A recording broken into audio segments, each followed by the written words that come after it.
आज हम स्टार्ट करने वाले हैं क्लास 9th की फ़िज़िक्स। सो बेसिकली फ़िज़िक्स हमारा सब पार्ट है साइंस का। In physics what we do is, in physics we study about the natural laws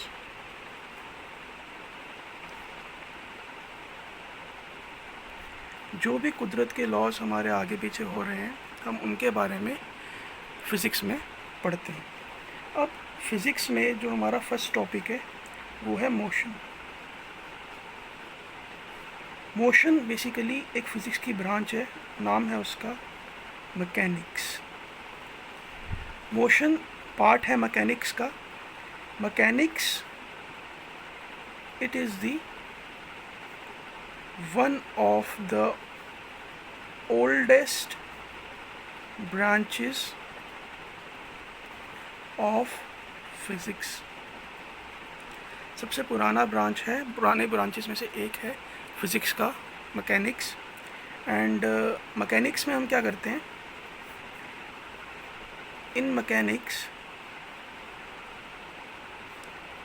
we study about the bodies at rest or in motion। Mechanics में हम mechanics branch में, जो कि physics का ब्रांच है, हम बॉडीज़ को स्टडी करते हैं जो कि रेस्ट पर हैं या फिर मोशन में। चलिए आगे स्टार्ट करते हैं। अब मोशन के बारे में समझते हैं। मैकेनिक्स की बेसिकली और ब्रांचेस भी हैं, थोड़ा उसको देख लेते हैं। Mechanics is further divided into 3 branches. Okay. पहला है statics, दूसरा है dynamics,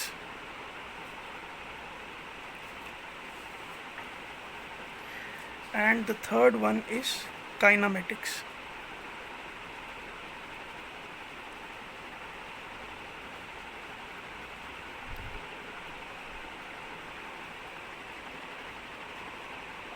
okay, so basically statics, dynamics और काइनामेटिक्स, इन तीनों वर्ड्स को हम समझेंगे।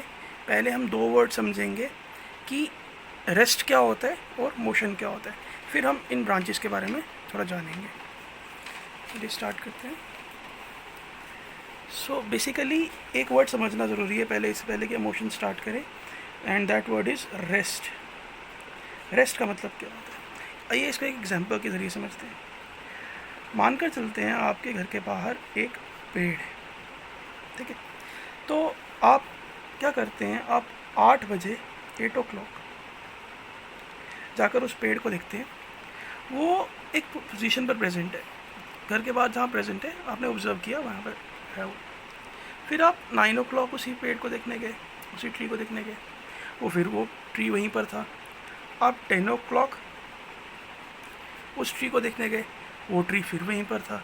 आप 11 o'clock गए, वो ट्री फिर से वहीं पर था।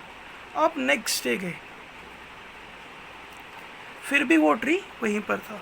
अब इसका मतलब क्या है, इसका मतलब ये है ट्री इज़ नॉट चेंजिंग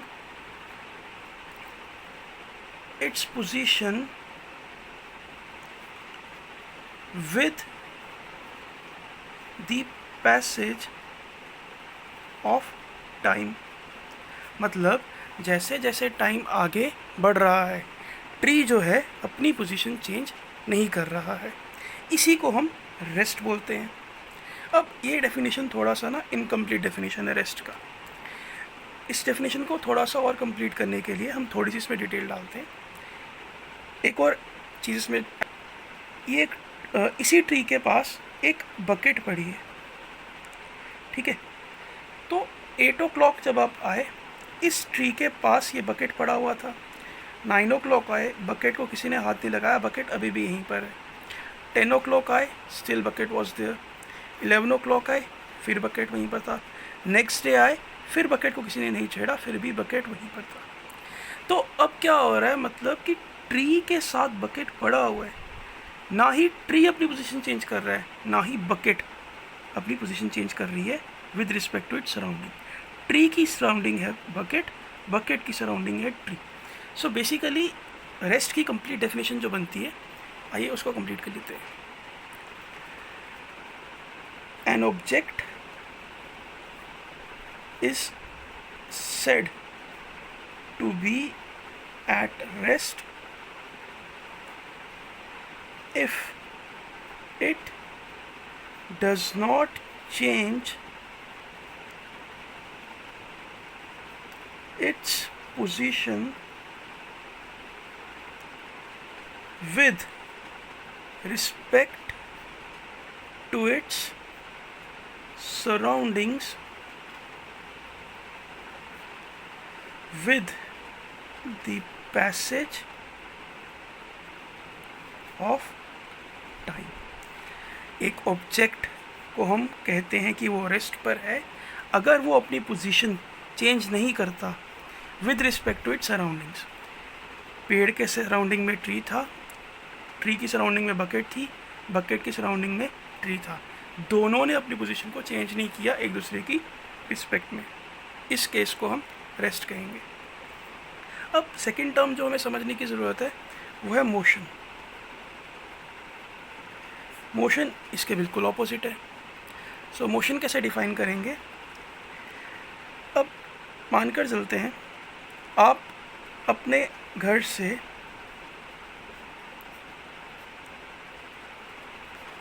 एक पार्क में जा रहे हैं खेलने के लिए। ये पार्क है और ये आपका घर है। अब आपके घर से आपका जो पार्क है वो है 12 किलोमीटर्स दूर। काफ़ी दूर ले लिया मैंने, काफ़ी लंबा डिस्टेंस ले लिया। चलिए एग्जांपल है, हम ले सकते हैं, कोई इशू नहीं है उसमें। आपके घर से आपका जो पार्क जहाँ पर आप खेलने के लिए जा रहे हैं वो है 12 किलोमीटर्स दूर। अब आप अपने घर से निकलते हैं 8 o'clock, 8:05 पर आप एक पोजीशन पर पहुंच जाते हैं। फिर अगले ये पोजीशन आ गई आपकी 8:05। फिर आप अगली पोजीशन में पहुंच जाते हैं 8:10। फिर आप पहुंच जाते हैं 8:15 पे और आगे। फिर आप पहुंच जाते हैं 8:20 पर और आगे। फिर आप पहुंच जाते हैं 8:25 पर आगे और अल्टीमेटली 8:30 पर आप पार्क में एंटर कर जाते हैं। अब हो क्या रहा है, अगर हम एग्जाम्पल के तौर पर चलें, अगर हम ये डिस्टेंस ले लें 12 किलोमीटर्स, आपने 8 o'clock आप यहाँ पर थे, आप अपने घर के बिल्कुल पास थे। फिर 8:05 पर आप अपने घर से थोड़ा सा दूर हो गए, मतलब आप अपने घर से दूर हो गए और पार्क के थोड़ा सा पास पहुँच गए। फिर 8:10 पर आप घर से थोड़ा सा और दूर हो गए, पार्क के और पास पहुँच गए। अब हो क्या रहा है, आपका घर भी आपकी सराउंडिंग है, आपका पार्क भी आपकी सराउंडिंग है। आपकी पोजीशन दोनों के कॉरस्पॉन्डिंगली चेंज हो रही है with the passage of time. Rest के बिल्कुल ऑपोजिट। सो मोशन को क्या कहेंगे हम? An object is said to be in motion if it changes its position with respect to its surroundings with the passage of time। अगर एक object अपनी position को चेंज करता है अपनी सराउंडिंग्स के मुताबिक और with the passage of time, तो हम उस ऑब्जेक्ट को कहेंगे कि वो मोशन में है। चलिए, अब जो मैं आपको मैकेनिक्स की 3 ब्रांचेस बताने जा रहा था, now we are good to go. अब हम उसे समझ सकते हैं। चलिए उनको देखते हैं। सो एक बार रिकॉल कर लेते हैं, रेस्ट क्या था और मोशन क्या था। रेस्ट था जब ऑब्जेक्ट अपनी पोजीशन चेंज नहीं कर रहा है with respect to its surrounding with the passage of time, और मोशन उसके कॉन्ट्ररी, उसके बिल्कुल ऑपोजिट, जब ऑब्जेक्ट अपनी पोजीशन चेंज कर रहा है with respect to its surrounding with the passage of time, तो हम उसे कहेंगे कि वो मोशन में है। अब मैंने आपको कहा था मैकेनिक्स की 3 ब्रांचेस के बारे में जानेंगे। सो मैकेनिक्स की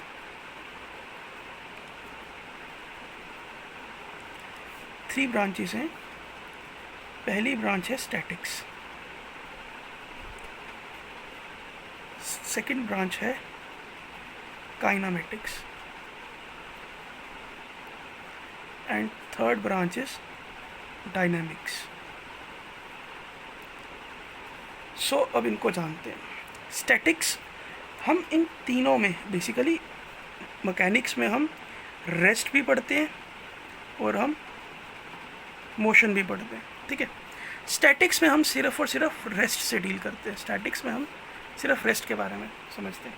सो बेसिकली स्टैटिक्स क्या हो गया, स्टैटिक्स को डिफाइन कर लेते हैं। एट रेस्ट पढ़ते हैं। It is the branch of mechanics in which we study about the conditions of an object at rest। जब एक ऑब्जेक्ट रेस्ट पर है और हम उस ऑब्जेक्ट के बारे में पढ़ रहे हैं, तो हम जिस ब्रांच से फिज़िक्स की, मैकेनिक्स की डील कर रहे हैं उसे हम बोलते हैं स्टैटिक्स। अब नेक्स्ट ब्रांच है kinematics.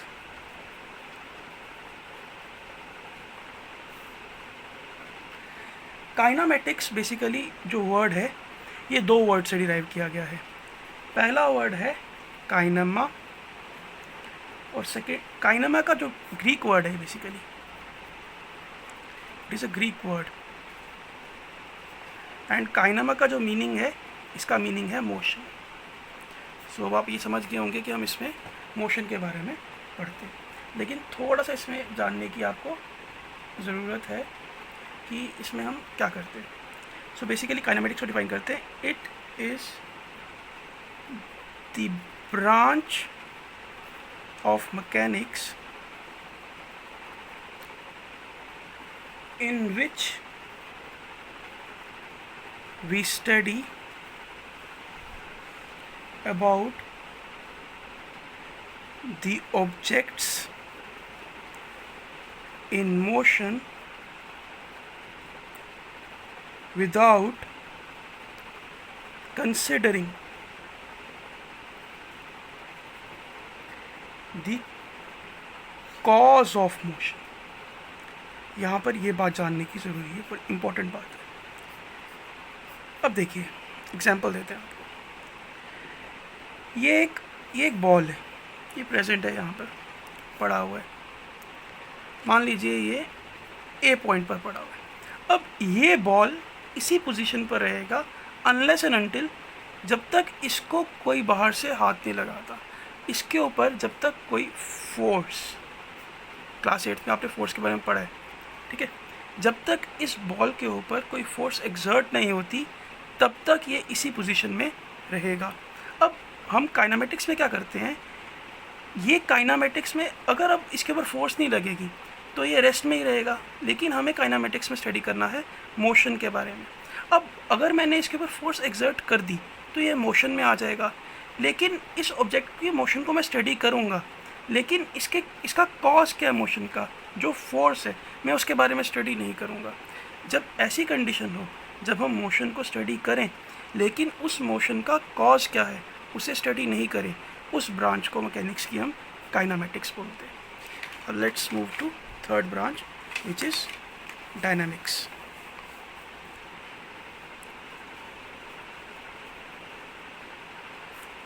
So dynamics is quite similar to this kinematics। Dynamics जो वर्ड है, इसका जो मीनिंग है वो बेसिकली है पावर। डायनामिक्स वर्ड का मीनिंग है power. In this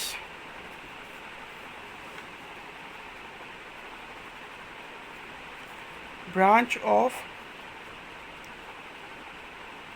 mechanics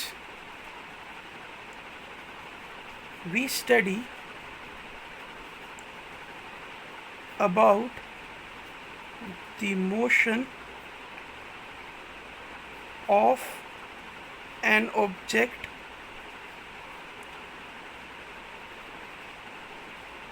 taking into consideration the cause of motion। Kinematics के उल्टा, इसमें हम जो मोशन का कॉज है उसको कंसिडर करते हैं। अब डायनामिक्स क्या हो गया? डायनामिक्स वो ब्रांच है मैकेनिक्स का जिसके अंदर हम मोशन के बारे में स्टडी करते हैं कि ऑब्जेक्ट मोशन में है। अब उस ऑब्जेक्ट का जो मोशन प्रोड्यूस हुआ है उसका कॉज क्या है, उसके बारे में भी जब जानेंगे तो वो ब्रांच डायनामिक्स आ जाएगा। एक बार रिकॉल कर लेते हैं इसको। Statics, dynamics and kinematics. Statics वो ब्रांच हो गया जिसमें हम ऑब्जेक्ट की कंडीशंस के बारे में स्टडी करते हैं जब ऑब्जेक्ट रेस्ट में होता है। डायनामिक्स और काइनामेटिक्स दोनों में हम मोशन के बारे में पढ़ते हैं। काइनामेटिक्स में हम कॉज ऑफ मोशन को नहीं लेते हैं और डायनामिक्स में हम कॉज ऑफ मोशन को लेते हैं। बस यही इसमें हल करते हैं। पॉइंट ऑब्जेक्ट, जब हम एक नए स्कूल में जाते हैं या हम नई पार्टी में जाते हैं ना, अगर वहाँ पर हमारा कोई फ्रेंड वगैरह ना हो तो हमें ना बहुत प्रॉब्लम होती है उस पार्टी को अटेंड करने में। जब एक नए स्कूल में जाते हैं तो हमें बड़ा ऑकवर्ड फील होता है। सो जब हमारा वहाँ पर कोई फ्रेंड वगैरह बन जाए तो वी फील कंफर्टेबल। सो ये आपका नया चैप्टर है, फ्रेश स्टार्ट है।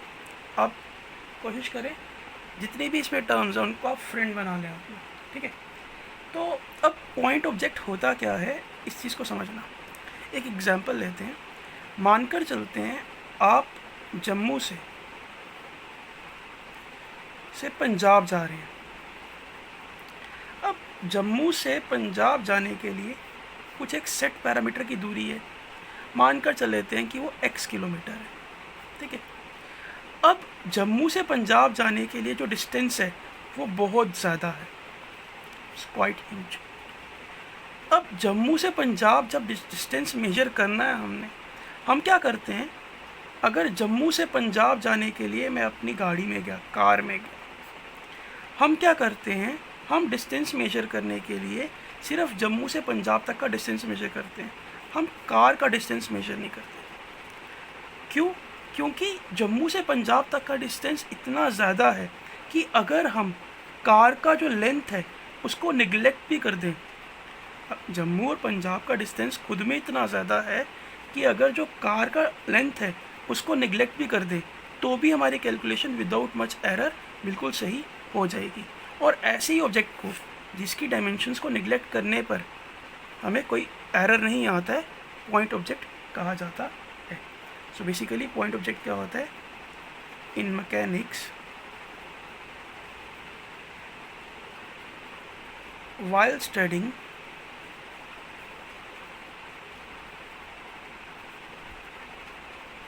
motion of an object, sometimes its dimensions are of no importance, जैसे कि कार की dimensions, and the object may be treated as a point object without much error। मतलब जम्मू और पंजाब में डिस्टेंस इतना ज़्यादा है कि अगर हम कार का जो लेंथ है उसको निगलेक्ट कर दें तो भी कोई फ़र्क नहीं पड़ेगा। ऐसे ही ऑब्जेक्ट को हम पॉइंट ऑब्जेक्ट कहते हैं। when the size of object is much less in comparison to the distance covered by the object, then the object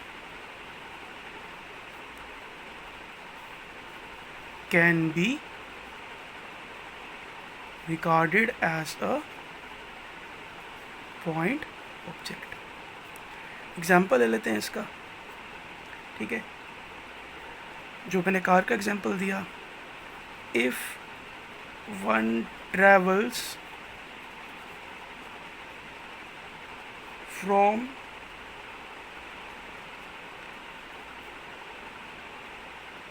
Jammu to Punjab, which are far away, then length of the car can be ignored